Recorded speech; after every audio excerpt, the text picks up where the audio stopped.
ልብህን ፈትሸው ወንድሜ፣ ልብሽን ፈትሽው እህቴ፣ እኔም ልቤን ልፈትሽ፣ ሁላችንም ልባችንን ፈትሽ። ዋናው ልብ ነው ሚል ዳዕዋ መጥቷላ። ዋናው ልብ ነው። የቀልብ መበላሸት የብዙ ነገር መበላሸት ነው። ልክን ወቅ እያለ ነው አላህ። ጉንጭህንም ከሰዎች በኩራት አታዞር አለ። ያጅብ እኮ ያለብንን አላህ እየነገረን። ጀሃነም ሲባል ቃሉን ለምር ቢያንስ በቀን 3 የጀነትን የለመነ ጀነት ራሷ ያ አላህ ጀነት አስገባው ብላ ትጠይቃለች አሉ ነብዩ ሰለላሁ ዐለይሂ ወሰለም።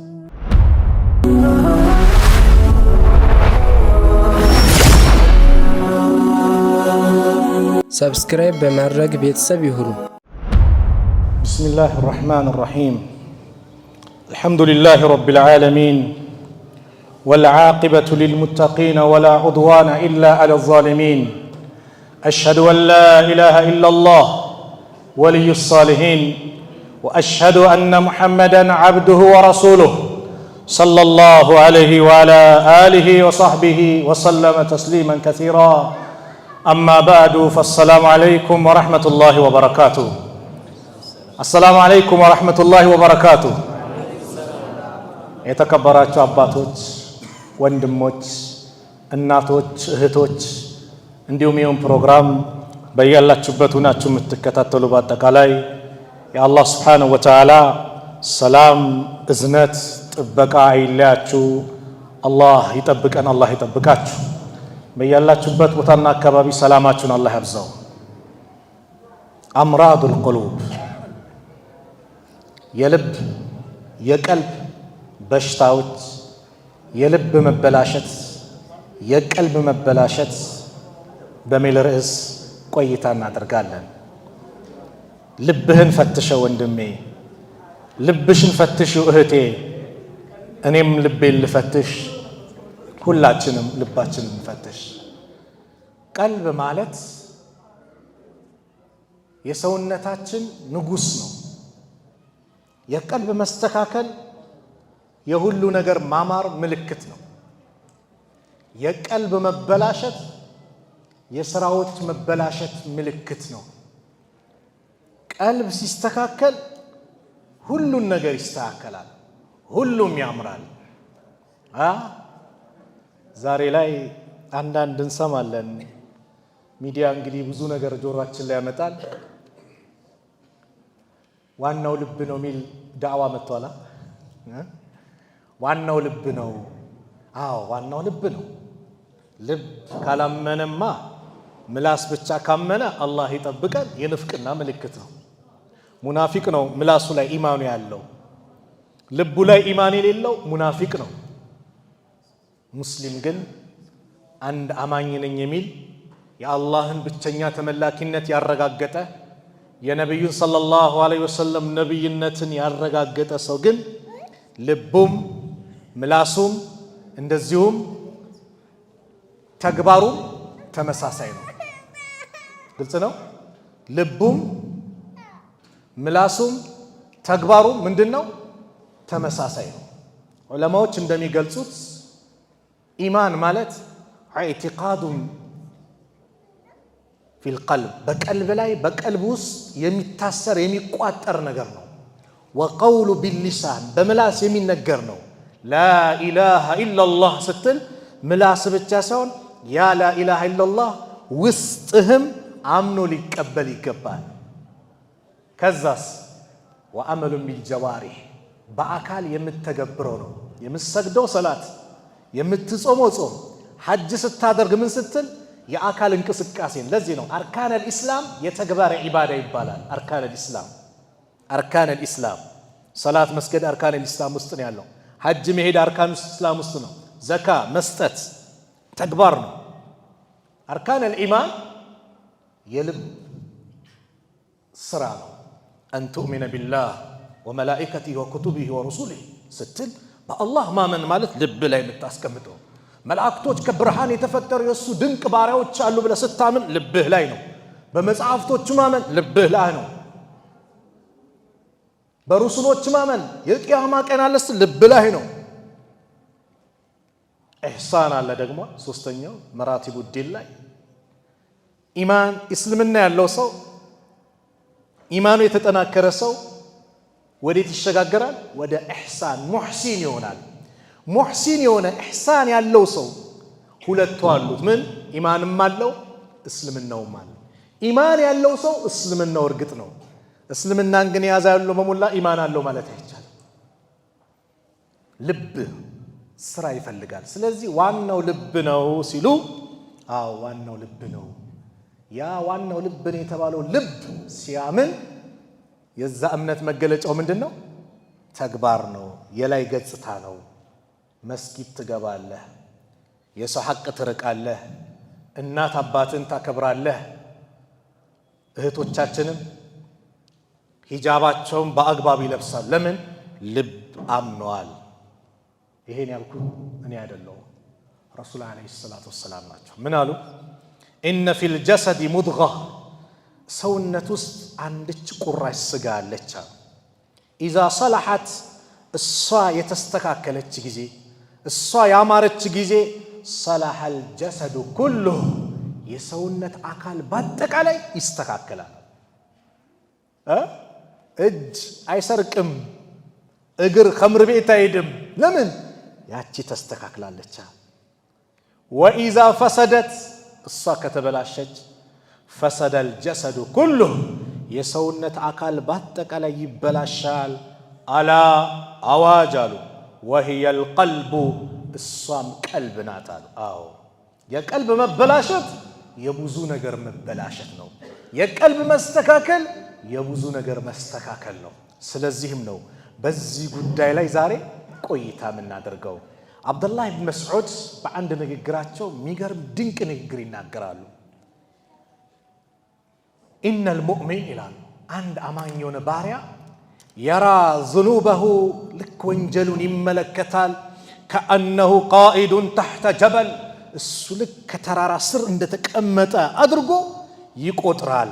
የኻፉ አንየቅዐ ዐለይህ፣ እንዳይወድቅበት ተራራው እንዳይደረመስበት እየፈራ። ሙእሚን እንደዚህ ነው። ከተራራ ስር የተቀመጠ ሰው ውስጡ እኮ አይረጋጋም።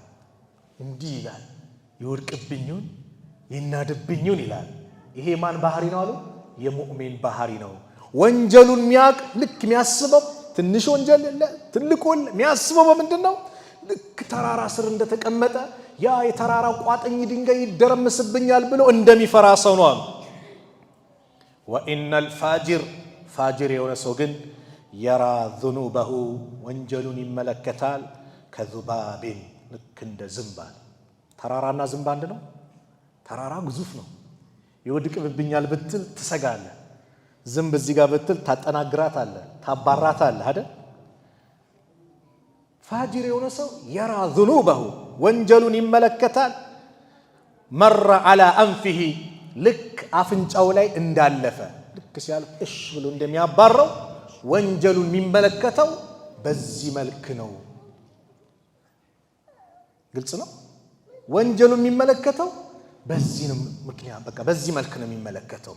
ስለዚህም ቀልብ፣ እስቲ ቀልብ ያለው ብርሃን፣ ቀልብ ላይ ያለው ኢማን፣ ቀልብ ላይ ያለው ገሽ፣ ማታለል፣ መጥፎ እሳቤ እንዴት ነው ከኔ ጋር የሚያኗኑረኝ? እንዴት ነው አላህ ስብሓንሁ ወተዓላ እሱን የእውነት ልገዛበት የምችለው እንዴት ነው ብሎ አንድ ሙእሚን ቀልቡ ሁሌ ይፈትሻል። ቀልብን መመርመር።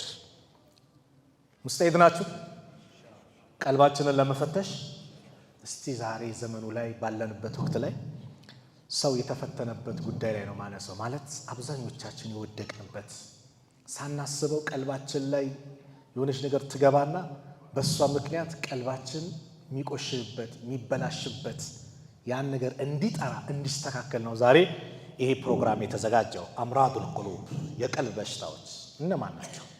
የመጀመሪያው ሐቅን እንዳንቀበል የሚያደርገን፣ አላህን በብቸኝነት እንዳንገዛ፣ ለሱ ባሪያ እንዳንሆን የሚያደርገን ምንድነው? ኩራት ነው። ግልጽ ነው። ኩራት የሰው ልጅ አይገባውም። ኩራት ለአላህ ብቻ ነው። ኩራት ለአላህ ብቻ ነው። የሰው ልጅ በምንም መልኩ ሊኮራ አይገባም። ኢብሊስ ያ ኩራቱ እኮ ነው ከዛ መሰለ ጸጋ እንዲወጣ ያደረገው ኩራት ነው አይደል? ወኢዝ ቁልና ሊልመላኢከቲ እስጁዱ ሊአደም ለመላእክቶች አልናቸው ለአደም ስገዱ አላቸው። ፈሰጀዱ ሰገዱ ኢላ ኢብሊስ ሲቀር አባ እምቢ አለ። ወስተክበረ ኮራ ወካነ ሚነል ካፊሪን ከካህዲያኖችም ሆነ አላማ። ኩራት ሲመጣ ነጩ ጥቁር ይሆናል፣ ጥቁሩ ነጭ ይሆናል፣ ይደበላለቅብሃል። በምን? በኩራት። ኩራትን ከውስጣችን አላህ ያወጣልን።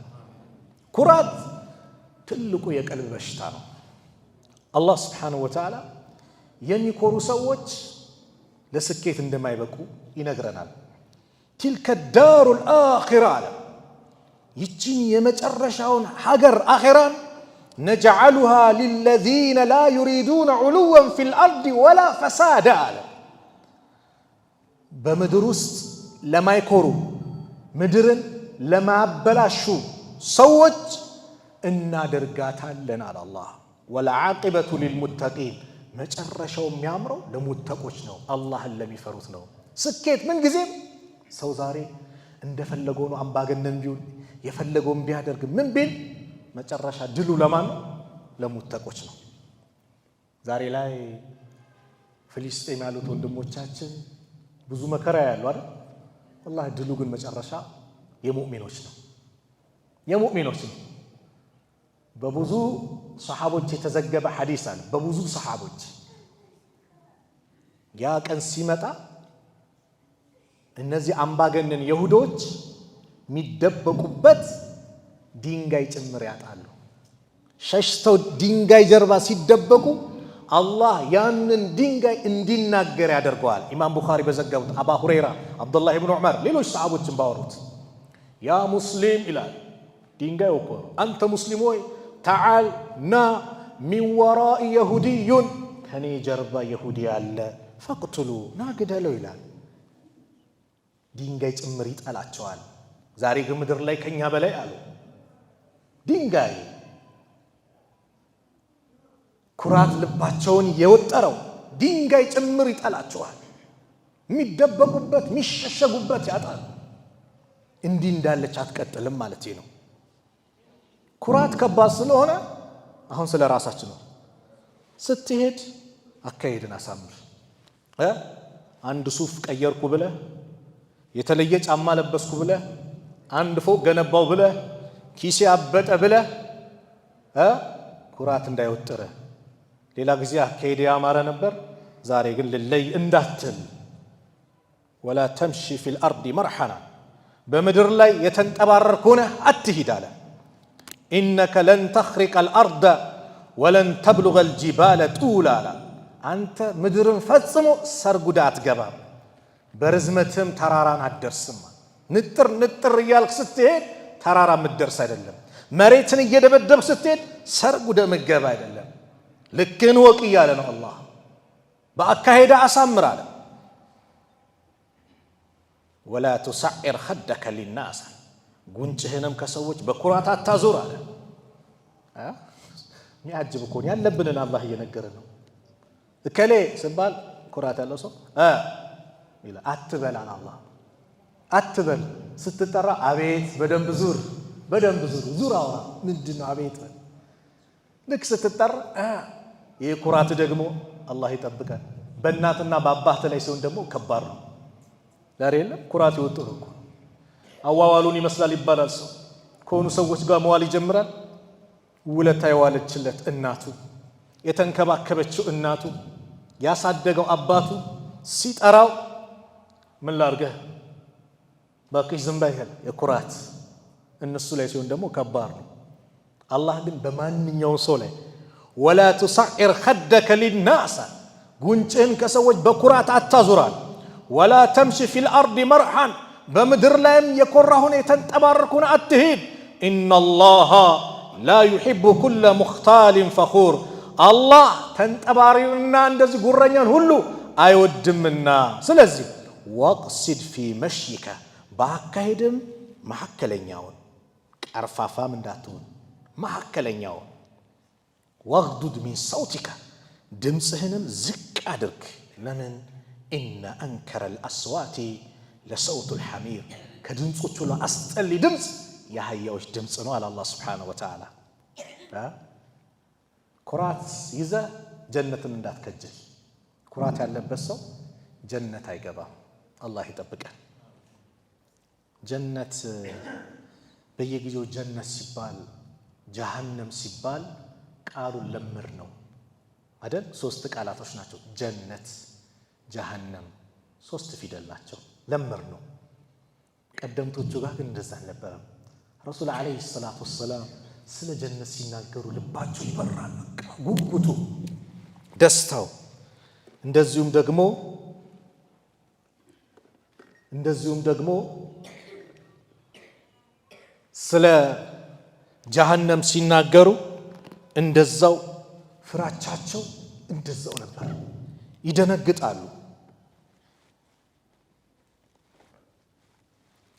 ይደነግጣሉ። ስለ ጀሃነም ሲወራ ጀነት ጸጋ ናት። የሁል ጊዜ ህልማችንም ናት።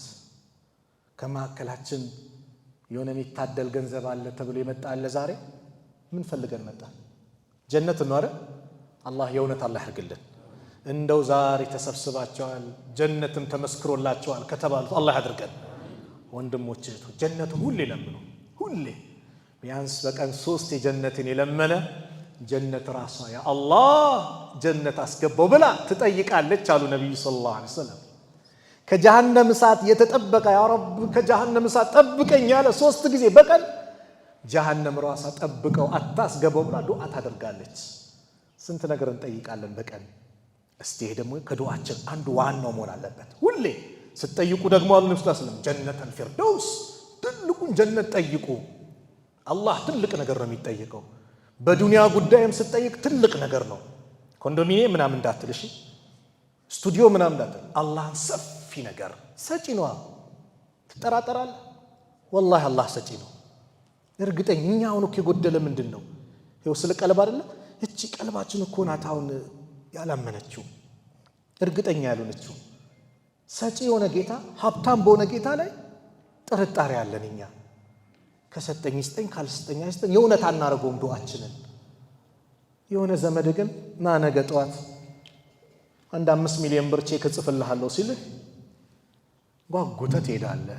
ያ ሰው ቃሉን ሊሞላ ወይም ሊያጥፍ የሚችል ሰው ቆይ እባክህ የሆነ ነገር ይሸጣል ብዬ ነበር አልተሸጠም አካውንቴ ላይ አልገባም ብሎ የሚመልስ የሆነ ሰው።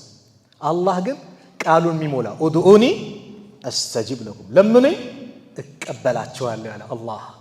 ኡድኡላህ ወአንቱም ሙቂኑነ ቢልኢጃባ አላህን እንደሚቀበላችሁ እርግጠኛ ሆናችሁ ለምኑት። ስትለምን እርግጠኛ በቃ ተመስጠህ ቀልብህን ለአላህ ሰጠህ እንጂ አንዳንድ ሰው ዱዓ ያደርጋል ማሻአላህ፣ ግን የለም ሌላ ቦታ ነው።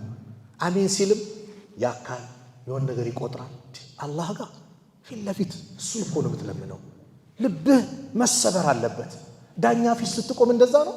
ዛሬ ፍርድ ቤት ነው የመጨረሻ ፍርድ ነው ሲባል ወደ ቀኝ ወደ ግራ ያያለ እንዴ ምን ይለኝውን ዳኛው ብሎ ፊት ለፊት ዳኛውን ነው የሚያወጣው። ረቡል ዓለሚን ፊት ቁመህ ልብህ ሌላ ቦታ ለምን ይሄዳል? ልባችንን ለአላህ መስጠት መመሰጥ። የምንሰግደው ሰላት ሩህ ያላት ሰላት እንድትሆን ያስፈልጋል። ቀልባችንን ልባችንን ለአላህ መስጠት። ለዚህ ነው እራት ቀርቦ ሰላት የለም የተባለው። የሚበላ ምግብ ቀርቦ ሰላት የለም። ለምን? ሰላትህ ሩህ ያላት ሰላት እንድትሆን ነው። በልታል፣ ጠግባል፣ ታጥባል፣ በቃ ሩህ ያለው ሰላም ያለው ሰላት ስገድ። ሽንት እያስቸገረው የወጠረው ምን ያለው ወደ ሰላት እንዳይመጥ መጀመሪያ እዛው ይጨርስ። አለዛ እንዴት ነው አንተ ሽንት ይዞ ምን አይነት ሰላት ነው የምትሰግደው? አቋቋሙ ጭምር ይለያል እኮ ወዲህ ወዳ ነው የምትለው። ሩህ ያላት ሰላት ልብህን ለአላህ የምትሰጥበት ሰላት። ዛሬ ልባችን እኮ ብዙ ነገር ወሰደው። ሰላት ሰግደን ብድር የሰጠነውን ሂሳብ የምንሰራው ቆመን ሰላት ውስጥ ነው አይደል? ነጋዴ ያበደረውን ተማሪ ፈተና ላይ ሆኖ ከሆነ ፈተናው የሚሰራው ወይኔች መልስ ለካ ቢ ነበረች ያልኳት ብሎ ሂሳቡ የሚሰራው ፈተናው የሚሰራው ሰላት ላይ ይመጣል። ሸይጣን እኮ አዛን ሲል ይጠፋል፣ ኢቃም ሲል ይጠፋል። ልክ ሰላት ሲመጣ اذكر هكذا ይሄን እንዲያስታውስ ይልሃል አሉ ነብዩ ሰለላሁ ዐለይሂ ወሰለም። ስንት ረካ እንደሰገድ እስከማታው ጊዜ ድረስ ያደርሳል። አንዳንዶቻችን እኮ ኢማሙ ሲያሰግድ ተከትለን ሰግዳለን እንጂ ስንተኛው ረካውን ላይ ይጠፋናል እኮ። ለምን? ሐሳባችን ሌላ ቦታ። ስለዚህ አንድ ሀብታችን ሰላት ናትና ልባችን ለአላህ መስጠት ስለምን አላህ ይሰጠኛል ብለን እርግጠኛ ሆነን መለመን፣ ጀነትን ስንለምን በዛው መልኩ። ስለዚህም ወደ ርዕሱ ስመለስ ጀነት አይገባም አሉ ኩራት ያለበት ሰው። አብዱላህ ብን መስዑድ ረዲየላሁ ዐንሁ ሲናገሩ አን ነቢይ ሰለላሁ ዐለይሂ ወሰለም ቃል ላ የድኹሉል ጀና ጀነት አይገባም አሉ። ያ አላህ ጀነት አይገባም። ማን ነው እሱ? መን ካነ ፊ ቀልቢሂ ሚስቃሉ ዘረትን ሚን ክብሪና ልቡ ላይ የጎመን ፍሬ የምታክል ትንሽ እንኳን ብናኝ የምታክል እኮ ነው ትንሽ ኩራት የተገኘበት ያለበት ሰው ጀነት አይገባም አሉ። ፈቃለ ረጁል ከሰሓቦች አንዱ አለዛው ኢነ ረጁል ዩሒቡ አን የኩነ ሰውቡሁ ሐሰነን ወነዕሉሁ ሐሰነን። አንድ ሰው ልብሱ ያማረ ጫማው ያማረ እንዲሆን ይፈልጋል። ይሁን ያማረ ነገር ብራንድ ነገር ሊለብስ ይችላል እንደማለት ነው። እና ኩራት ይሆናል እንዴ ብሎ ጠየቀ። ጥሩ በመልበሱ ነቢዩ ሰለላሁ ዐለይሂ ወሰለም ምን አሉ? ኢነላህ ጀሚል ዩሒቡ ጀማል። አላህ ውብ ነው፣ ውበትን ይወዳል። አላህ ቆንጆ ነው፣ ቆንጆን ይወዳል። አንተ ንጽህናን ስጠብቅ ያማረ ስትለብስ አይደለም። ምናልባት በልብስ ካንተ ላይ የማይጠበቀው ምንድነው የማይፈለገው? ያለበሰው ላይ እንዳትኮራ ያ ነው እንጂ ጥሩ በመልበስህ ጥሩ በመብላትህ አላህ ይደሰትብሃል። በቢሊየን የሚቆጠር በሚሊየን የሚቆጠር ብር ኑሮ የሆነ ነገር ብለህ እንዳትበላ። ጥሩ ብላ ጥሩ ልበስ። አላህ እኮ ያን አሰሩን አንተ ላይ ሲመለከት ይወዳል ብለዋል ነብዩ ሰለላሁ ዐለይሂ ወሰለም። የሰጠህን ኒዕማ አንተ ላይ ሲመለከት። አንዳንድ ሰው ሳይበላም ሳያስበላም ይባላል። ገብታችኋል? ሳይበላም ሳያስበላም ከቤተሰቡ ደብቁ። ስንት አካውንቱ ላይ ምን እንዳለ ሚስቱ አታውቅ፣ እናት አባቷ ድብቅ። ሰው ጋር ገንዘብ አለው ድብቅ። ሲሞት በዛው ይሄዳል። ትላንት አንድ መስጊድ ላይ አንድ ነገር እየነገርኳቸው ነበር። ይሄ ሰዎች የሚጠየቁ አይነ ቢጤ ምስኪኖች አሉ አይደል? አንዋር መስጊድ አካባቢ አንድ ምስኪን ሞተና ብዙ ጊዜ አይታችኋል። አንዳንዱ እንደዚህ ደረታቸውን ውጥር ይሄ ኮተት ምናምን ልብስ አድርጎ ምናምን አለው። ሲሞት መታወቂያ ፍለጋ ነው አድራሻ ለመፈለግ ተብሎ ሲፈተሽ የተቀጠቀው ብቻ 129 ሺህ ብር ነው በወቅቱ። ይሄ አሁን የዚህ የቅርብ ጊዜ እንዳይመስላችሁ በጣም ትንሽ ቆይተዋል። ከዛ አካውንት ቡክ አለ ሲታይ 600 ሺህ ብር ደግሞ እዛ ላይ ያሳያል። ሱብሃንአላህ። አንዳንዴ አትብላ የተባለ ሰው አለ። አሁን ሱስ ስለሆነበት እንጂ እንደዛ አይነት ሰው የሆነች ስራ ሰርቶ ትዳርም ይዞ የሆነች እንቅስቃሴ ቢያደርግ በረካው ነበር ይሆንለት። ባንክ ቤቶች አንዳንዴ ሚስኪኖች እንደዚህ እኔ ቤቴ ሲሄዱ እኮ በጣም ነው የሚያስተናግዱ። ለምን? ገንዘባቸው ስለማያወጡ ቶሎ ነው የሚያስተናግዱ። አያወጡትማ በቃ እዛው እንደተቀመጠ ነው የሚሉት። ያን እንዳታደርግ። አላህ የሰጠህን ተጠቀምበት። ቤተሰብን አስደስትበት። ሚስትህን ልጆችን አስደስታቸው። አንተ እኮ ሰደቃ አውጥተህ እኮ በላጩ ሰደቃ የተባለው በጂሃድ አውጥተህ በአላህ መንገድ በተለያየ ነገር አውጥተህ በላጭ የተባለው ግን ለቤተሰቡ የሚያወጣው ነው አሉ ነብዩ ሰለላሁ ዐለይሂ ወሰለም። ለቤተሰቡ እንዴት ከሚስት ከእናት ከአባት ከልጆች እንዴት ካለ ልቅቅ አርግላቸው። ከሌለህ ባላህ አቅም ነው። እህቶችም እዛ ቤት እንዲህ ስለተደረገ ጎረቤት እንዲህ ስለተደረገ እኛ ጋርም እንዲህ ብለሽ ከአቅሙ በላይ ደግሞ እንዳታሰቃዩ። ቤትሽን መስለሽ መኖር አለብሽ። ኩራት ያለበት ሰው ጀነት አይገባም ሲሉ ጥሩ የለበሰ ሰው እንዴት ነው ሲላቸው አላህ ውብ ነው ውበትን ይወዳል። ኩራት ግን አሉ አልኪብሩ ኩራት ማለት በጠሩል ሐቂ ወገምጡ ናስ ሐቅን መገፍተር አልቀበልም ማለትና ሰዎችን መናቅ ነው፣ የበታች አድርጎ መመልከት ነው። ኩራት ማለት ይሄ ነው። አላህ ይዘንልን። ዒባዳ እየሰራን ኩራት ሊመጣብን ይችላል። በምን ዒባዳ በማይሰራ ሰው። አንተ አላህ እድሎ ወፍቆ ፈጅር ልትመጣ ትችላለህ መስጊድ። ፈጅር የማይመጣውን ወንድምህ እንዳትንቀው። እሱ እኔ በልጠዋለሁ ይላል። ልብህ ላይ ችግር እየፈጠርክ ነው። ዑጅብ የሚባል በራስ መደነቅ መገረም የሚባል በሽታ ሸይጣን ልብህ ላይ ያመጣብህ ነው። ይሄም የተወገዘ ነው። የአላህ ባሪያዎች ሁሌም ራሳቸውን እንደከሰሱ ነው። እኔ ጎሎኛል፣ ብዙ ነገር ይቀረኛል እያሉ በኢባዳ በጣም ምንም እንዳልሰሩ እያደረጉ የሚቆጥሩ ናቸው የአላህ ደጋግ ባሪያዎች እንጂ አንዴ የሆነ ኸይር ነገር ከሰሩ እነከል ያለው አይደለም። ዝም ብለው መንገድ ላይ ያሉ ብሎ ሚንቅ አይደለም። እንዳትንቅ ወገምጡና ሰዎችን አትናቅ። አላህ ያግራለት፣ አላህ ያስተካክልለት፣ ርዝቁን አላህ ያስፋለት ብለህ ዱዓ ልታደርግለት። እንደው አላህ ፈትኖታል፣ እንደው አላህ ከዚህ ፈተና አላህ ይገላግለው ብለህ ዱዓ ልታደርግለት እንጂ ልትንቀው አይገባም። ስለዚህ ኩራት ማለት ሐቅን መገፍተር፣ እንደዚሁ ሰዎችን የበታች አድርጎ መመልከት። በአንድ ወቅት በኢማሙ ሻፊዒና በኢማሙ ማሊክ መካከል አንድች ክርክር ተነሳ። ክርክሩ ምንድን ነው? አንዱ አረቢ መጣና ለኢማሙ ማሊክ መጥቶ ጥያቄ ጠየቃቸው። ምን አላቸው? ኢማሙ ማሊክ ሐለቀተል ዒልም የነቢዩ ሰለላሁ ዐለይሂ ወሰለም መስጂድ ውስጥ እያስተማሩ ነበርና ኢማሙ ሻፊ ደግሞ ከመስጊዱ ኮርነር የሆነች አካባቢ ላይ በሆነ ነገር መሽሁል ሆነዋል እና መጥቶ ያ ኢማማ አቤት ቀድ ቁልቱ ሊዘውጀቲ አንቲ ጣሊቁን ኢለም ተኩኒ አሕላ ሚን ቀመራ፣ ለባለቤት እኮ አንቺ ከጨረቃ ካልበለሽ ፍቺ ነሽ ብያታለሁ። ኢማሙ ማሊክ ትንሽ አስተነተኑና ثم قال ليس هناك أحلى من القمر፣ እዚህማ ካለ ነገር ከጨረቃ የበለጠ የተሻለ የለም። እንግዲህ ሚስትህ ፍቺ ናት፣ ወደ እሷ ቀን እንዳትመለስ አሉት።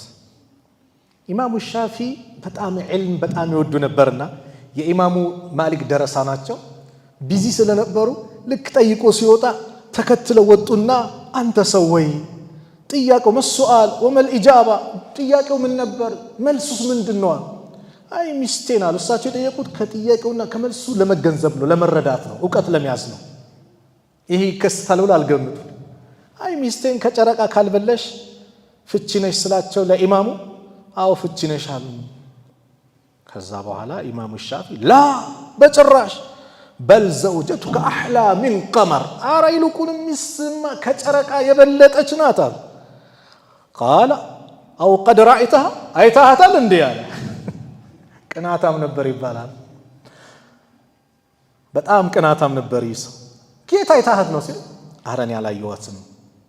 አለም ተስማ ቀውለ ላህ ጀለ ወዐላ፣ አላህ በቁርአን ላይ የተናገረውን አልሰማህም? አላህ ምሎ የተናገረው ወቲኒ ወዘይቱን ወጡሪ ሲኒን ወሃዘል በለዲል አሚን ለቀድ ኸለቅነል ኢንሳነ ፊ አሕሰኒ ተቅዊም። በቲን እምላለሁ አለ፣ በዘይቱንም እምላለሁ አለ፣ በጡሩ ሲናም እምላለሁ አለ፣ እዚህ ሰላም ጸጥታኛ በሆነችው ሰላም በመካም እምላለሁ አለና አላህ ለቀድ ኸለቅነል ኢንሳነ ፊ አሕሰኒ ተቅዊም፣ የሰው ልጅን በእርግጥም እጅግ ባማረ ተክለ ሁኔታ ውብ በሆነ ሁኔታ ባማረ ሁኔታ ፈጥረነዋል ብሏል። ስለዚህ ያማረ ሁኔታ ብለን ፈጥረነዋል ያለ የሰው ልጅን ነው። ስለዚህ ሚስት ከጨረቃ ትበልጣለች አለ ኢማሙ ሻፊ። ና ሂድና እነ ኢማሙ ማሊክን ጠይቃ ተያይዘው ሄዱ። ኢማሙ ማሊክ የኢማሙ ሻፊ ማስረጃ ሲመጣላቸው ሰሙና ምን አሉ? ኢማሙ ማሊክ ሐቅ እኮ ሐቅ ነው፣ ተገቢ ነው፣ ሊከተሉት ሊሰሩበት የሚገባ አኽጣ ማሊክ ወአሳበ ሻፊዕ፣ ማሊክ ተሳስተዋል፣ ሻፊዒ ትክክል ነው። ግልጽ ነው። የአላህ ባሪያዎች ኩራት የሌለባቸው ሰዎች ደሊሉ ይሄ ነው ቁርአን የሚለው ሐዲሱ ይሄ ነው የሚለው ሲመጣ ይቀበላሉ። እኔ ያልኩት ካልሆነ አይሉም። እኔ እናንተ ተከራከርን። እኔ ዙሁር 6 ረካ ነው የሚሰገደው አልኩኝ፣ አንተ የለም 5 ረካ ነው አልክ። እስቲ የነቢዩ ሰለላሁ ዐለይሂ ወሰለም ሐዲስ ምን ይላል አለ። ሐዲሱ ምን አለ? ስንት አለ? 4 አይደል? እኔም ያንተንም መንገድ እንተዋለን። ወዴቱ እንሄዳለን? ወደ ሐዲሱ። ስንት ነው? 4። ልክ እንደዚህ ማለት ሐቅ ሲመጣ ከየትኛውም አካባቢ ከየትኛውም ወገን ይምጣ ሐቅ ከሆነ ልንቀተለው የሚገባ ነው።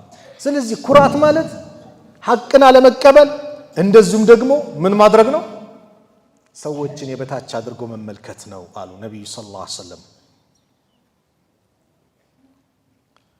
ሰለማ ኢብኑ አልአክዋ የሚባል ሰሐቢይ ነበር። ትንሽ ሰሐቢይ ነበር በወቅቱ ረዲየላሁ ዐንሁ أن رجلا أكل عند رسول الله صلى الله عليه وسلم بشماله አንድ ሰው ነብዩ ሰለላሁ ዐለይሂ ወሰለም ዘንድ ቁጭ ብሎ በግራ እጅ ይበላል። ግራ እጅ ተጠንቀቁ። ግራ እጅ ለመጥፎ ነው። እስትንጃ የምታደርግበት ነው። ቆሻሻ የምታነሳበት ነው። ግልጽ ነው። ግራ እጅ የሸይጣን ነው። በግራ እጅ የሚቀበለው በግራ እጅ የሚሰጠው። ቀኝ እጅ ቁርአን የምትቀራበት የምትበላበት ነው። እንደ ኢስላም እስትንጃ ስናደርግ ውሃውን በቀኝ እጃችን ይዘን ነው በግራ እጃችን የምንጸዳደው አይደል? ይህ ነው መሆን ያለበት። እና ይህ ሰው ረሱል ዓለይሂ ሰላቱ ወሰላም ዘንድ በግራ እጁ ይበላል። ፈቃል ኩል ቢየሚኒክ በቀኝ ብላ አሉት ነቢዩ ሰለላሁ ዐለይሂ ወሰለም። ትእዛዝ ነው።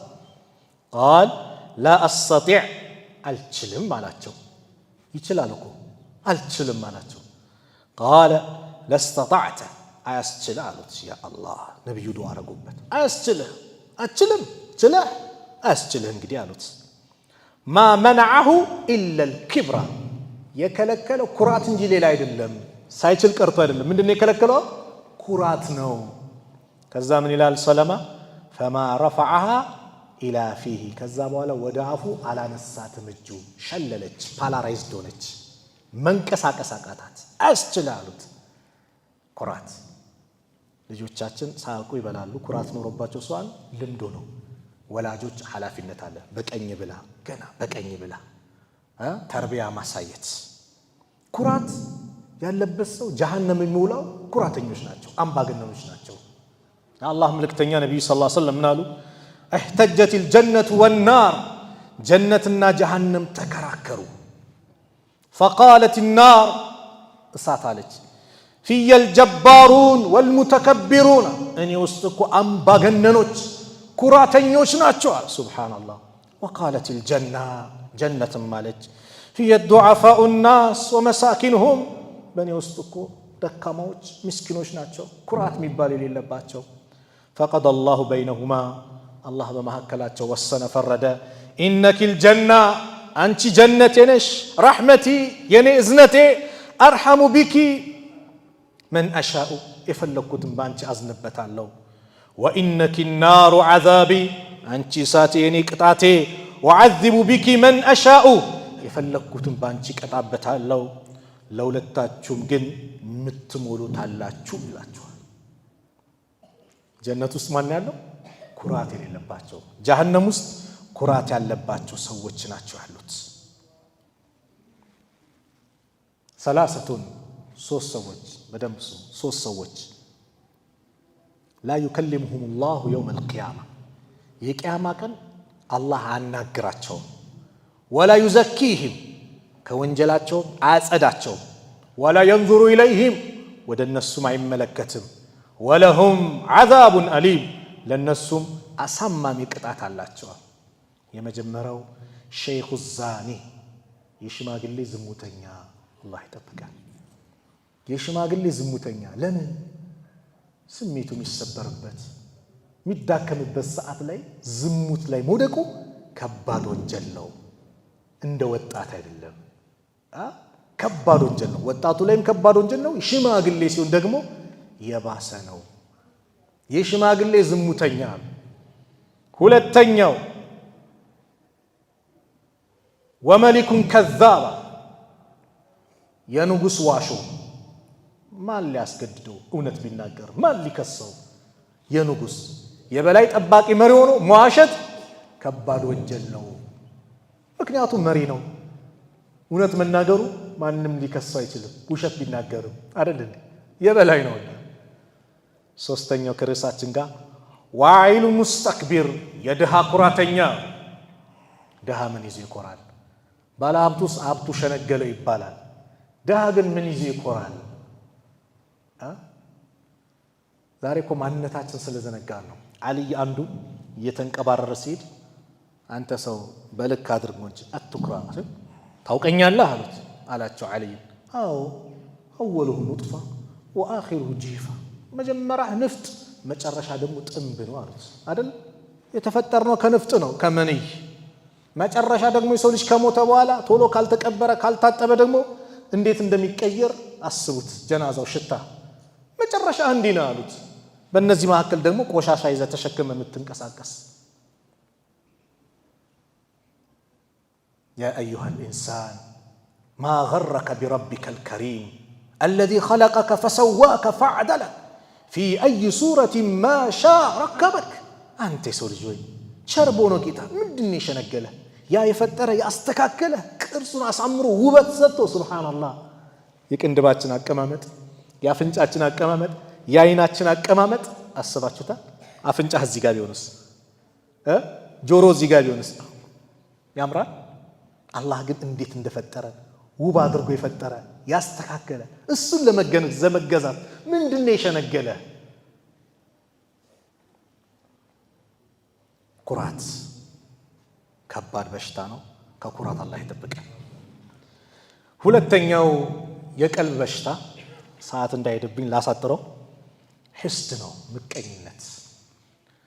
ዛሬ አብዛኛው ሰው አላህ ይጠብቀን በምቀኝነት አይኑ ታውሯል። አንድ ሸኽ ነበሩን፣ ምቀኝነትማ አሉ ምቀኝነት ኢትዮጵያ ውስጥ ጉቶ ነው የተተከለዋል። ጉቶ ይሄ ነው እኮ እንጂ አላህ ዝናቡ በፈለግነው ሰዓት፣ ፀሐዩ በፈለግነው ሰዓት። እንደ ሌሎች ሀገር ነው እንደኛ ሀገር አየር ሁኔታ። አረቡ ዓለም ስትሄድ ሙቀት ያጋጥምሃል። አውሮፓ ስትሄድ ብርድ ነው፣ በረዶ ነው። ኢትዮጵያስ አየሩ እኮ አስተማማኝ ነው፣ ደስ የሚል ነው። ሐቂቃ ማለት ዝናቡ በዝናቡ ጊዜ ይመጣል፣ ሙቀቱ በጋው በበጋው ጊዜ ይመጣል። ምናልባት አላህን አምፀ ነው ዝናብ ማግኘት ባለብን ሰዓት ሊከለክልን ይችላል እንደ ወንጀላችን እንጂ አየሯ ተስማሚ ለሚሆነች ነገርስ ምን አለ ከተባለ ምቀኝነት ግን እዚህ ጉቶን የተከለው። በአንዱ ለውጥ ጎረቤት በጎረቤቱ ወንድም በወንድሙ በለውጡ የሚከፋ እንዴት ተቀየረ እንዴት ተለወጠ የሚያበሳጨው የሚያቃጥለው ጨጓራን የሚያተርፍ ደም ግፊት የሚያመጣ በምን በምቀኝነት። አላህ ይጠብቃል።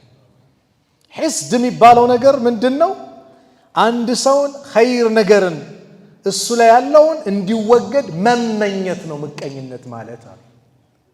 በነገራችን ላይ ምቀኛ ካንተ ጋር ምንም ጸብ የለውም። ምንም ጸቡ ምንድን ነው? ለምን ተቀየርክ? ለምን ተለወጥክ?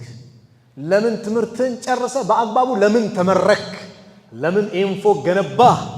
ለምን እንዲያረክ? ለምን አገባህ? ለምን ወለድክ? እንዴት ይላል። ይሄ እኮ ባህሪ የኢብሊስ ባህሪ ነው።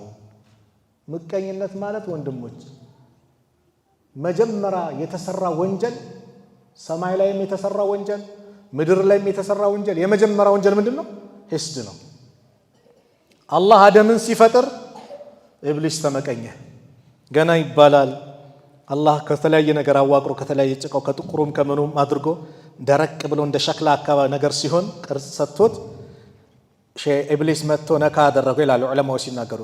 ኪል የሚል ድምፅ ሰማ እና ምን አለ የዛኔ አንተ በእኔ ላይ የበላይ ከሆነ ከተሾምክ ላልታዘዝ ላምጽህ፣ ከአንተ በላይ ከሆንኩኝ ደግሞ አንተ ላይ የበላይ ሆኜ ከባዱኛ አምባገነን ልሆንብህ ብሎ ዝተዋል። እንደተባለው አላህ አደምን የነገሮች ስም አሳውቆ ለመላእክቶች ስገዱ ባለ ጊዜ እንዴት ነው ለሱ መሰግደው? አነ ኸይሩን ሚንሁ እኔ ከሱ የተሻልኩ ነኝ። ኸለቅተኒ ሚን ናር እኔን ከእሳት ፈጠርከኝ፣ ወኸለቅተሁ ሚን ጢን እሱን ከጭቃ ፈጠርከው፣ ማን ይበልጣል? እንዴት ለጭቃ እንዴት ሰግዳለሁ አለ። ሒስድ ወዴት ወሰደው? ወደ ጀሃነም ወሰደው። ሒስድ ማለት ወላሂ ከባድ ሙሲባ ነው። ሳታስበው ወደ ኩፍር ይወስዳል። ወደ ኩፍር የሚወስድ በሽታ ነው ሒስድ ማለት። ዛሬ ድግምት በዝቷል አይደል? ድግምት በዛ በጣም በየአካባቢው ከሌ ታመመ ድግምት። ለምን ሲባል ለምን ተለወጠ ብሎ ድግምት ያሰራል። ይህ ድግምት ደግሞ ዋና መስሪያ ቤቱ የት ነው? ጠንቋይ ቤት ነው አይደል? ጠንቋይ ቤት መሄድ ደግሞ አንደኛ መሄዱ ብቻ የ40 ቀን ሰላት ተቀባይነት እንዳይኖር ያደርገዋል። ልብ በሉ ከባድ ነው። ሁለተኛ ሄዶ ደግሞ እውነት ነው ካለ ደግሞ ያከፍረዋል። መን አታ አራፈን ፈሰደቀሁ ቢማ የቁል ፈቀድ ከፈረ ቢማ ኡንዚለ ዐላ ሙሐመድን ሰለላሁ ዐለይሂ ወሰለም። አንድ አውቃለሁ ባይ ጠንቋይ ቤት ሂዶ የጠንቋዩን ንግር እውነት ነው ብሎ ያረጋገጠ በሙሐመድ በተወረደው ቁርአን ክድዋል አሉ ነቢዩ ሰለላሁ ዐለይሂ ወሰለም ኢማሙ አሕመድ በዘገቡት ላይ። ድግምት የሚያሰራው በምንድን ነው? ዝም ብሎ አይደለም። ይሄ ቀልብ ሲበላሽ ነው። ምቀኝነት እንዴት ተለወጠ?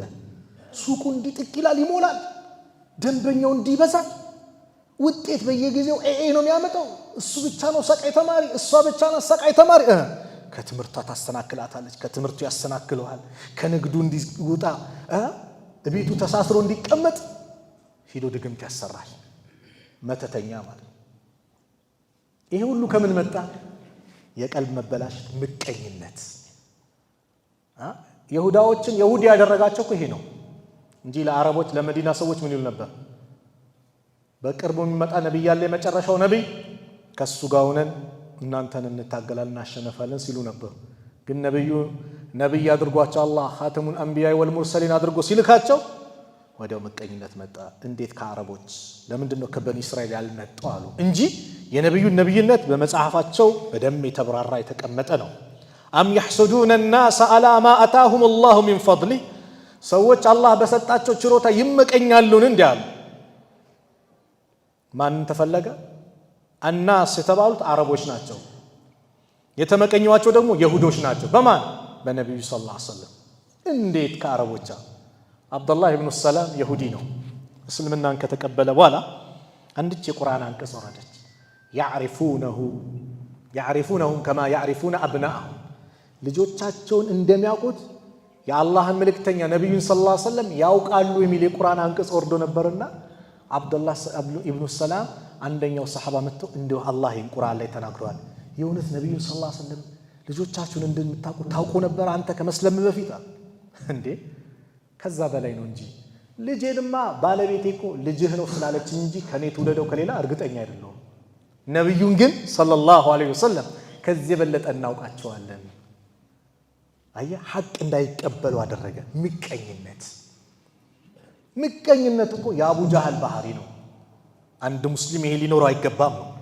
አቡ ጃህል በኒ መኽዙም ይባላል ጎሳው። የነቢዩ ሰለላሁ ዐለይሂ ወሰለም ጎሳ በኒ ሐሺም ነው። ምን አለ አንድ ቀን በኒ ሐሺሞች ሲያበሉ አበላን፣ ሲያጠጡ አጠጣን፣ ሲያለብሱ አለበስን፣ ከኛ ማዕከል ነብይ መጣ። ይሄን ግን እንዴት እንቀበላለን? ከበኒ መኽዙም ቢመጣ ሊቀበል ነው ማለት ነው። ከበኒ ሐሺም እንዴት መጣ? አየህ ሒስ እውር ያረጋል ምቀኝነት። እውር የዩሱፍ ወንድሞች የአባታቸውን ልጅ ወንድማቸውን እውር አድርጎ ጨካኝ አድርጎ ጉድጓድ ውስጥ እንዲከቱ ብለውም ባሪያ አድርገው እንዲሸጡት ያደረጋቸው ምቀኝነት ነው እኮ። እንዴት አባታችን ዘንድ የበለጠ ከኛ የበለጠ ተወዳጅ ይሆናል? ሕፃን ልጅ ይወደዳል እኮ። አሐዱ ሰለፍ ምን ይላሉ መሰላቸው? ድንቅ ንግግር አላቸው። እኔ አሉ ትንሹ ልጄ ከትላልቅ ልጆቼ እስኪያድግ ድረስ ይበልጥ ተወዳጅ ነው፣ ምንም ስለማያውቅ። የታመመው ልጄ ጤነኛ ከሆኑት ልጆቼ ይበልጥ ተወዳጅ ነው እስኪድና። ሩቅ ያለው ልጄ፣ ሌላ ከተማ ያለው ልጄ ቅርብ ካሉት ልጆቼ እሱ ተወዳጅ ነው ናፍቆቱ ስላለ። ይሄን ትንሽ ልጅ ዩሱፍን አለይሂ ሰላም ጉድጓድ ውስጥ ከተቱ። በምን? በምቀኝነት። አየ ምቀኝነት እንዴት እውር እንደሚያደርግ። ለዚህም ነቢዩ ሰለላሁ ዐለይሂ ወሰለም ናሉ ኢያኩም ወልሐሰድ፣ አደራችሁን ምቀኝነትን ተጠንቀቁ። ፈኢነል ሐሰድ፣ ምቀኝነት ያእኩሉል ሐሰናት ከማ ተእኩሉ ናሩል ሐጠብ፣ ልክ እሳት እንጨትን እንደምትበላው መልካም ስራችሁን ትበላባቸዋለች። ምቀኝነት እውር ያደርግሃል። ኸይር ስራ እንዳትሰራ፣ ለራስህም ለሰውም ኸይር እንዳትመኝ እኮ ነው የሚያደርገው ምቀኝነት። ለራስህም እንቅልፍ የለውም ይባላል ምቀኛ። ነገ ምን ላርግ፣ እነከሌ ምን ላርግ ይላል። ሸር ሲተነትን ሸር ሲያስብ ያድራል። ምቀኛ ራሱንም ሰውንም አይጠቅምም ይባላል። አንዳንድ ሰው አይታችኋል። እዚህ አካባቢ ሰደቃ ይከፋፈል ከተባለ እነከሌ እንዳይበሉ ስለፈለገ ብቻ አይ መጨራሽ እዚህ ብዙ ነገር አለ ያስፈልገዋል ለራሱ፣ ግን እነከሌ ብሎ የሚጠላቸው ሰዎች እንዳያገኙ ሲል ብቻ አይ በቂ ነው እዚህ አካባቢ አያስፈልግም ብሎ ኸይር የሚመልስ ነው። ለዚህ ነው ጠዋት ማታ ቁርአን የምንቀራው ወሚን ሸሪ ሐሲድን ኢዛ ሐሰድ፣ ምቀኛ በተመቀኘ ጊዜ በማን ተጠበቃለሁ?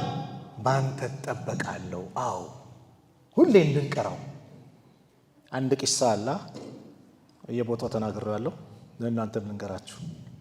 ምቀኛ ነውና አንተ የፈለከውን ነገር ተመኝ ጠይቅ፣ ግን ለጎረቤትህ አንተ የተመኘኸውን እጥፍ ነው የሚሰጠው ተባለ። ለምንድን ነው ለጎረቤት እጥፍ የሚሰጠው? ምን አገባ? 10 ሚሊዮን ከጠየቅ ለጎረቤትህ ስንት ነው? 20 ሚሊዮን። ለጎረቤት እጥፍ 20 ሚሊዮን? አዎ። ለምን? ምን አገባ? ጠይቅ። ይሄ ምቀኛ ጎረቤቴ ከኔ እጥፍ በላይ ሊያገኝ አለና ምን አለ ይባላል? የኔ እንግዳውስ አንድ አይኔ ይጥፋ አለ። የጎረቤቱ ስንት አይን እንዲጠፋ? 2 አይን እንዲጠፋ። ወሚን ሸሪ ሐሲዲን ኢዛ ሐሰድ። አብዱላህ ብን ዓምር ብን አልዓስ የዓምር ብን አልዓስ ልጅ አብዱላህ አንድ ቀን ነብዩ ሰለላሁ ዐለይሂ ወሰለም አሁን የጀነት ሰው ከመስጊዱ በር የጀነት ሰው ይመጣል ሲሉ በመስጊዱ በር ላይ ውዱ አድርጎ ምን ያለው አንዱ ሱሐቢ መጣ። በነጋታው የጀነት ሰው ይመጣል ሲሉ ያ ሱሐባ መጣ። በሶስተኛው ቀን ሲደግሙት አብዱላህ ብን ዓምር ብን አልዓስ ጀነት የገባበት ስራማ ልዩ ስራ ናት። ስለዚህ ዛሬ የሆነ ምክንያት ፈልጌ እዚህ ሱሐባ ቤት ማደር አለብኝ። እሱ የሰራውን ሰርቼ ምን ለመግባት? ጀነት ለመግባት አለ። ለዚህ የሚሰራት ልዩ ኢባዳ አለች ማለት ነው። ሄዶ ከቤተሰብ ትንሽ ቅሬታ ፈጥቶ የተወሰነ ጊዜ አንተ ጋር መቆየት ፈለግኩ አሉ። ችግር የለም ቤትህ ነው አሉ። ሱሐቦች እንዲህ ናቸው። መጣ አየው ሌይል የለም የሚሰግደው ሌይል ሰላት የለም። እንደው ፈጅር ሊቀርብ አካባቢ ረካዓቴን ይሰግዳል፣ ወደ መስጊድ ይሄዳል። አይ ዛሬ እኔ ስላለው ነው ያልተነሳው፣ እስቲ ነገ ልጠብቀው አለ። ሁለተኛው ቀን ተመሳሳይ፣ ሶስተኛውም ተመሳሳይ። ታዲያ ምን ሰርቶ ነው ጀነት የተለየ ስራ? እኔ ከቤተሰቤም ሰላም ነኝ፣ ግን የአላህ መልእክተኛ ሰለላሁ ዐለይሂ ወሰለም 3 ቀን የጀነት ሲሉ አንተ መጣ ጀነት የገባህበትን ስራ ጓጉቼ ለማየት ነው የመጣሁት። ይኸው እንደምታየው ነው አለ።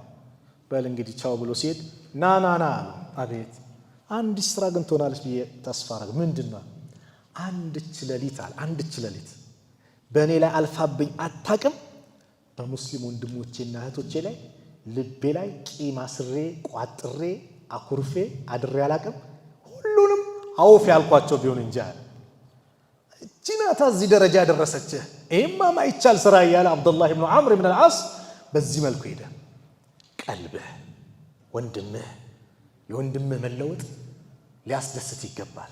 ስለዚህ ወንድምህን ማስደሰት ባትችል አታስከፋው። ወንድምህን መርዳት ባትችል አትጉዳው።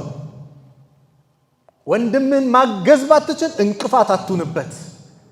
የሱ ለውጡ ደስታ ሊሆን ይችላል። እዚህ ነው በነብዩ ሰለላሁ ዐለይሂ ወሰለም አስተምሮ አዲስ ልብስ የለበሰ ሰው ስናይ ምንድን ነው የምንለው? ዱዓ ነው። ኢልበስ ጀዲደን ወኢሽ ሐሚደን ወሙት ሸሂደን። ሁሌም አዲስ ልብስ ልበስ፣ አመስጋኝ ባሪያውን ሸሂድ ሆነ ሙት። ኸይር ነገር ነው የምትመኝለት እንጂ ብስ እንድትል አልተፈቀደም። ለዚህ ነው በራሳችሁም ላይ በወንድሞቻችሁም ላይ የሚያስገርም ነገር ካያችሁ በበረካ ዱዓ አድርጉ። ማሻአላህ ባረከላህ ብለህ ባረከላሁ ፊ እያል ዱዓ አድርግ እንጂ ዝም ብለን በራስህ ላይ አይነ ሐቅ አለው። አይነ ናስ እኮ አለ። ሐቅ እኮ ነው አይነ ናስ። ማሻአላህ በል ተደሰት። ጌታ መጣው አትበል። ምን አገባ ጌታ መጣው። ትላንትና ባዶ አልነበር ይላል። ሰጪው ማን ነው? አላህ እኮ ነው። ወላሂ 3 ነገር መምጫቸው አይታወቅም። እንግዳ ናቸው። ያዙልኝ 3 ነገር። ሞት እንግዳ ነው አይደለም? መቼ እንደሚመጣ የሚያውቃል የለም። ወላሂ ቁጭ ባልንበት ውሃ እየጠጣንም ይዞን ይሄዳል። መኪና እየነዳ ይዞ ይሄዳል። እግር ኳስ ተጫዋቾችን አላያችሁ? ዛሬ ብቁ ነው በቃ ለመሰለፍ ብቁ ነው ጥሩ አቋም አለው ተብሎ አጀል ይደርስና ሜዳው ላይ ሲንደፋደፍ ሲወድቅ አላያችሁ? በቴሌቪዥን መስኮት በዜና አልሰማችሁ? አጀል ነው። አጀል ከመጣ በቃ። ሁለተኛው ቀደር የአላህ ውሳኔ መቼ እንደሚናቀው። ሶስተኛው ሪዝቅ ከአላህ ነው። ወላሂ ሰጪው አላህ ነው። ለምን የሰው ትመኛለህ? ለምን ትመቀኛለህ? ያ ረብ ሰጪውን አትጠይቀውም እንዴ? ለሱ ሰጥተዋል ለኔ ስጠኝ። ለዚህ ነው እኮ ከኡመቶቼ እንደ 4 ቡድን ናቸው አሉ ነብዩ ሰለላሁ ዐለይሂ ወሰለም። እንደ 4 ቡድን። አንደኛው ረጁሉን አታሁ ላሁ ማለን ወዕልመን፣ አላህ እውቀትና ገንዘብ የሰጠው። ያ ረብ አላህ ገንዘቡን ከእውቀት ጋር አላህ ይስጠን። አሚን በሉ። ገንዘቡን ከእውቀት ጋር አላህ ይስጠን። እውቀት ያለው ሰው ገንዘቡን እንዴት ማውጣት እንዳለበት የዘካ ሐቅ ምን ያህል እንደሆነ የአላህ ሐቅቱ የፍጡራን ሐቅቱ ነው ኢስራፍ እንደሌለበት በደንብ ያውቃል። የመጀመሪያው ቡድን ይሄ ነው አሉ። ሁለተኛው እንግዲህ ገንዘብ አለው እውቀት አለው ኸይር ነገር ሲሰራበት ምን ሲልበት ይመለከትና ሁለተኛው ቡድን ደግሞ አላህ እውቀት ሰጥቶታል ገንዘብ አልሰጠውም። ስለዚህ እውቀት ስላለው ጃሂል አይደለም። ምን ይላል? ያ ረብ ለኔም እንደሱ ብትሰጠኝ መስጊድ ሰራ ነበር። ያ ረብ ለኔም እንደሱ ብትሰጠኝ መድረሳ ገነባ ነበር፣ ሆስፒታል ገነባ ነበር፣ ዑለማዎችን ረዳ ነበር፣ ጉድጓዶ አውጥቼ ለሰዎች እንዲጠቀሙ አድርግ ነበር ብሎ ይነይታል። በአጅር እኩል ይሆናሉ አሉ ነብዩ ሰለላሁ ዐለይሂ ወሰለም። አየህ። ሶስተኛው አላህ ገንዘብ ሰጥቶታል እውቀት አልሰጠውም። መሸታ ቤቱን፣ ኸምር ቤቱን፣ ቁማር ቤቱን፣ ፈሳድ ያለበትን ያስፋፋል ይሰራል። አራተኛው የኔ ቢጤ እውቀትም የለው ገንዘብም የለው ምን ይላል? ያ አላህ ለኔም ብትሰጠኝ ልጆቼን እኮ እንደሱ ናይል ክለብ ይዣቸው ይሄድ ነበር ይላል። ኸምር ቤት ከፍት ነበር ይላል። ቁማር ቤት ከፍት ነበር ይላል። ያ የሰራውን ፈሳድ እኔም ሰራ ነበር ይላል። በወንጀል እኩል ይሆናሉ አሉ ነብዩ ሰለላሁ ዐለይሂ ወሰለም። ቀልብህ የሚነይተው ንያ። ስለዚህ ቀልባችን ከምቀኝነት እንዲጸዳ ዱዓ ልናደርግባል። ከባድ ነው፣ እውር ነው የሚያደርገው። ወላሂ ቀሷይ ማሻአላህ የኛ ባቶን ይቆጨን ነበር። አላህ ከዚህ በላይ አድርስህ። አገባው ባረከላሁ ለኩማ ወባሪክ አለይኩማ ደስተኛው ልጅ ወለዳው ማሻአላህ አላህ ያሳድግልህ ደስተኛው። ሶስተኛውን የመጨረሻው ብዙዎቻችንን አደጋ ላይ የሚጥለን ሪያ ነው፣ የቀልብ በሽታ። ይዩልኝ ይስሙልኝ። ስራህን ድብቅ። አሐዱ ሰለፍ ምን ይላሉ ስለ ሪያ እያነሱ እንደው እኔ ከስራዬ ኢኽላስ ያለኝ ብዬ ማስበው ስራ ይላሉ። ሰማችሁ? ከስራዬ ኢኽላስ አለኝ ብዬ ማስበው ስራ የጀናባ ትጥበቴ ነው አሉ። ጀናባ ሆኛለሁ ልታጠብ ብለህ ለሰው ታሳውቃለህ እንዴ? ማታ ኢህቲላም ብትሆን እኮ ተደብቀ ነው። በተለይ መርከዝ ላይ ምናምን ነው ኢህቲላም ሆነ ተደብቆ ሰው እንዳያዩ ነው የሚጣጠባል። በቃ ኢኽላስ አለኝ ብዬ ማስባት ስራች ናት አሉ። አያችሁ ራሳችሁ እንዴት እንደሚገመግሙ። ኢኽላስ ስራህን ለአላህ ብቻ ማድረግ፣ እሱ ብቻ እንዲደሰትብህ ማድረግ። ዛሬ ኢኽላስ ስለሌለን ነው ወንድማማችነታችን የውሸት የሆነው። የምንዋደደው የውሸት ነው። ለአላህ ብለን አይደለም። ጥቅም ስላለው ቀርበዋለሁ፣ ለዘር ብዬ ቀርበዋለሁ። በኢስላም ወንድማማችነት ለአላህ ነው። መን አሐበ ሊላህ ወአብገደ ሊላህ ወመነዐ ሊላህ ወአዕጣ ሊላህ ፈቀድ እስተክመለ ልኢማን። ለአላህ ብሎ የወደደ፣ ለአላህ ብሎ የጠላ፣ ለአላህ ብሎ የሰጠ፣ ለአላህ ብሎ የከለከለ በእርግጥም ኢማኑ ሞላ አሉ ነቢዩ ሰለላሁ ዐለይሂ ወሰለም። በቃ ለአላህ ነው፣ ከአላህ ውጭ ለማን ነው? ስትሰራ ለአላህ ነው። ለዚህ ነው አላህ ያ አዩሃ አለዚነ አመኑ እናንተ ያመናችሁ ላ ቱብጢሉ ሰደቃቲኩም ቢልመኒ ወልአዛ፣ የገንዘብ ሰደቃዎቻችሁን አታበላሹ አለ። ቢልመኒ በመመጻደቅና ወልአዛ ሰዎችን አዛ በማድረግ ይመጻደቃል። ሰውን አዛ ያደርጋል። ይሰጥና እኛ እኮ ነን ትናንት ባዶ ነበር እንዲህ ካደረግነው እኛ ነን ይላል። በሰው ፊት ሊያዋርደው ይሞክራል። ይመጻደቅበታል። የሆነ ነገር ሰጥቶ በቃ ያ አላህ አታበላሹ ሰደቃችሁን። ሰደቃ ማለት ትልቅ ስራ ነው። ወላሂ አንተ ገንዘብህን አሸንፈ ማውጣት ቀላል ኢባዳ አይደለም። ግን ኢኽላስ ከሌለው ግን ባዶ ይሆናል ማለት ነው። እሳት እኮ ትመጣለች ቅጣት ቀብር ላይ ሆነን ምን አሉ ነብዩ ሰለላሁ ዐለይሂ ወሰለም? ሰደቃ በእጁ በኩል የመጣ ልክ በእጁ በኩል ቅጣት ሲመጣ ዘርበል ከጓደኛዬ ከዚህና ከዚህ ስንት አይነት ስንት ሰደቃ ወጥቷል መሰለ ዘርበል ብላ ታባራለች። ሰደቃ ነገው መልቂያማ ሰው በሰደቃ ጥላ ስር ይሆናል። ሰደቃ ለዚህ ነው የማንም ጥላ በሌለበት ሰዎች በላባቸው በሚጥለቀለቁበት ነፍሲ ነፍሲ በሚሉበት የውመል ቂያማ አላህ ወረጁሉን ተሰደቀ ቢሰደቀቲን ፈአኽፋሃ ሐታ ላ ተዕለመ ሽማሉሁ ማ ቱንፊቁ የሚንሁ። ሰውየው ሰደቃ የሰጠ ነው። ያን ሰደቃ ድብቅ ያደረገ ቀኝ እጁ ስትሰጥ ግራ እጁ ማታቅበት ሰለፎቹ የነበሩ ዑመር ኢብኑ አብዱልዓዚዝ ረዲየላሁ ዐንሁ ድብቅ ሰደቃ ያወጡ ነበር ይባላል። ሰደቃ እንደሚያወጡ የታወቁት የሞቱ ጊዜ ነው።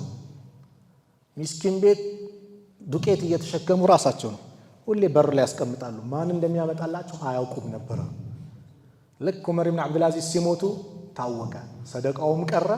ሐታ ጀናዛቸው ሲታጠብ ያ ሲሸከሙት በየቀኑ ሲሸከሙበት የነበረ ጀርባቸው ምልክት ነበረው። ድብቅ ለማን ይሆነኛል? ለዛች ቀን ይሆነኛል ብሎ የደበቃት ሰደቃ። እዩልኝ ይስሙልኝ የሙናፊቅ ባህሪ ነው። ኢነል ሙናፊቂን ዩኻዲዑነ አላህ ወሁወ ኻዲዑሁም። ሙናፊቃን አላህን ያታልላሉ እርሱም ያታልላቸዋል። ወኢዛ ቃሙ ኢለ ሰላቲ ለሰላት በቆሙ ጊዜ ቃሙ ኩሳላ የተሰላቹ ነው። ድብሯቸው ነው የሚሰግዱት፣ በደስታ ይሰግዱ። ድብር ገፍላ ላይ ሆኑ። ዩራኡነ ናስ ለሰዎች እይታ ሰዎች እንዲያዩዋቸው ነው። ወላ የዝኩሩነ አላህ ኢላ ቀሊላ አላህም በትንሹ ካልሆነ አያውሱም። ለዚህ ነው የዚክር መስፈርት አንድ ነው ይላሉ። ምንድነው? እዝኩሩላህ ዚክረን ከሲራ አላህን በብዙ ማውሳት። ሙናፊቅ ጥቂት ነው የሚያሳይ፣ ኢባዳውም ለሰዎች እይታ ነው። ኢኽላስ ለአላህ ብሎ መስራት። የመጨረሻ ሐዲስ አንድ ሐዲስ ተናገሪ ፕሮግራም ይልዝጋው።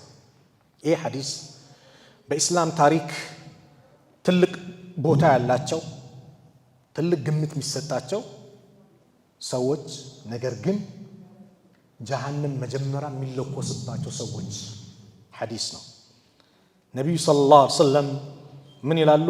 ኢነ አወለ ናስ ዩቅዳ የውም አልቂያማ የቂያማ ቀን መጀመሪያ ውሳኔ የሚያገኘው እሳት የሚለኮስባቸው ሰዎች ረጁሉን እስተሽሂደ ሸሂድ የሆነ ሰው ይመጣል። ፈኡትየ ቢሂ ፈዐረፈሁ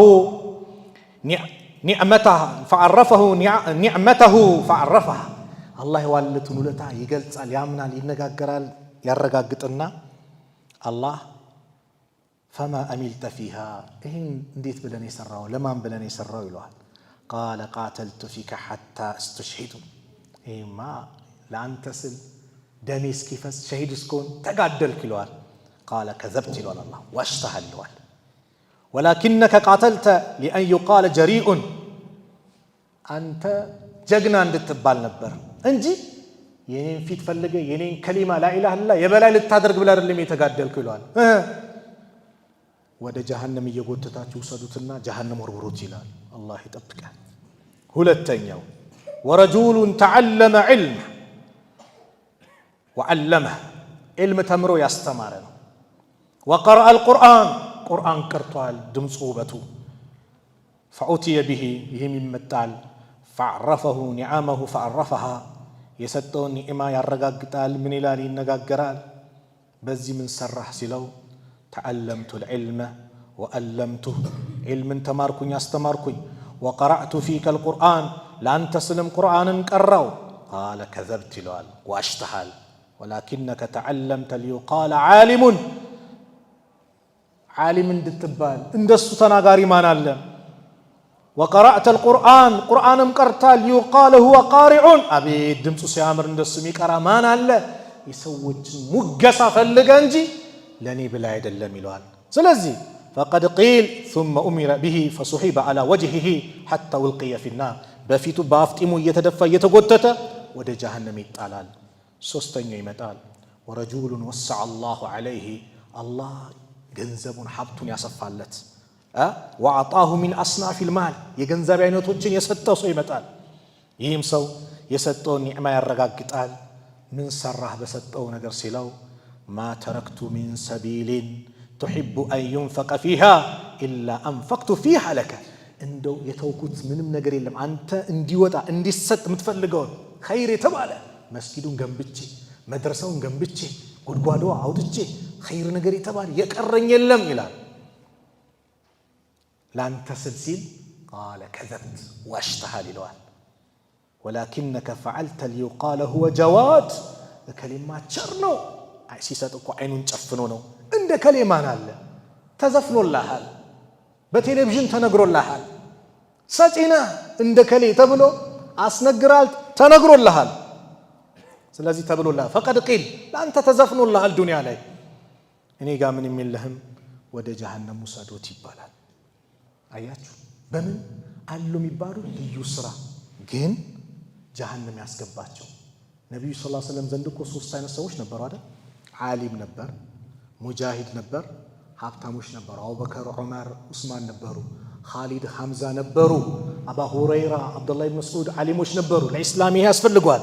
ግን ስራዎች ለማን መሆን አለባቸው? ለአላህ። ስለዚህ ማንኛውም ስራ ስንሰግድ ለአላህ፣ ስንጾም ለአላህ፣ ህይወታችን ቁል ኢነ ሰላቲ ወኑሱኪ ወመሕያየ ወመማቲ ሊላሂ ረቢል ዓለሚን። አዎ ሰላት፣ ስግደቴ፣ እርዴ፣ ህይወት፣ ሞቴ ለማን ነው? ለዓለማቱ ጌታ ለአላህ ነው። በል ላ ሸሪከ ለሁ ሲአጋር የለውም። ስለዚህ ማንኛውም ስራ ለአላህ ብለህ አድርገው። አንተ ለአላህ ብለህ የሰጣት 1000 ብር ለሰው ብለህ ከምትሰጠው 1 ሚሊዮን ብር በላጭዋ። ለአላህ ብቻ እስቲ ለአላህ ቀልባችን አላህ የሚያውቀው። ስለዚህ ደብቀህ ስጥ፣ ደብቀህ ስጥ። አላህ ደብቆ ይሰጥሃል። ደብቀህ ስጥ፣ በጭንቀት ሰዓት ይደርስልሃል። ለአላህ ብቻ አድርገው፣ ከአላህ ውጭ ለማን ነው? ስለዚህ ሁሉ ነገር የሚያበላሸው ምንድነው ከተባለ የቀልብ መበላሸት ነውና የቀልብ መበላሸቶች ብዙ ናቸው።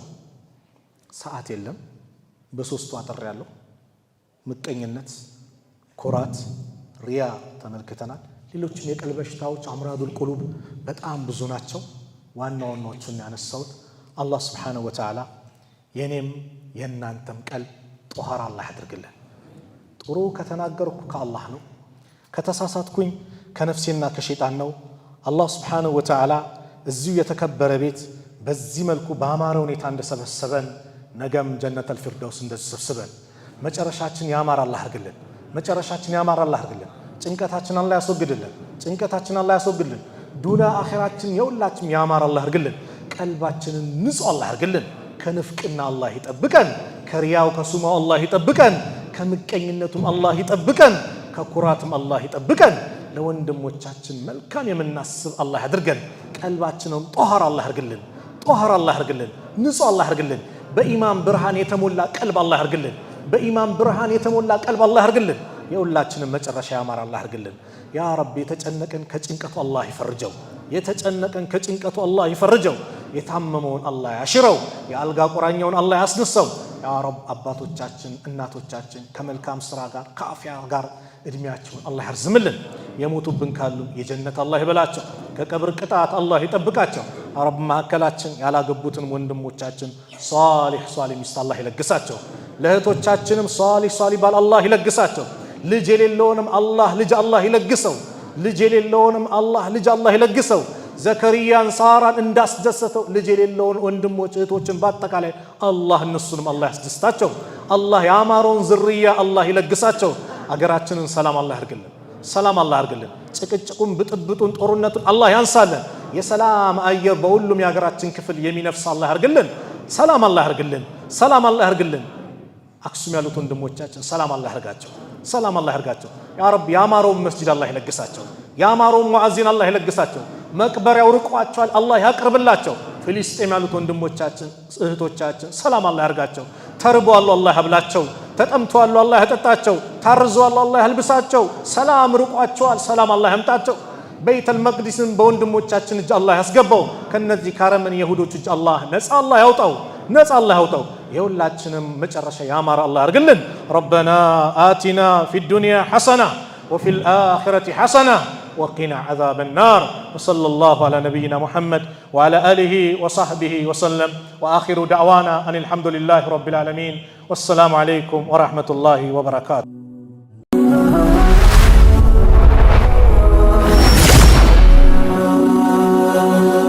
ሰብስክራይብ በማድረግ ቤተሰብ ይሁኑ።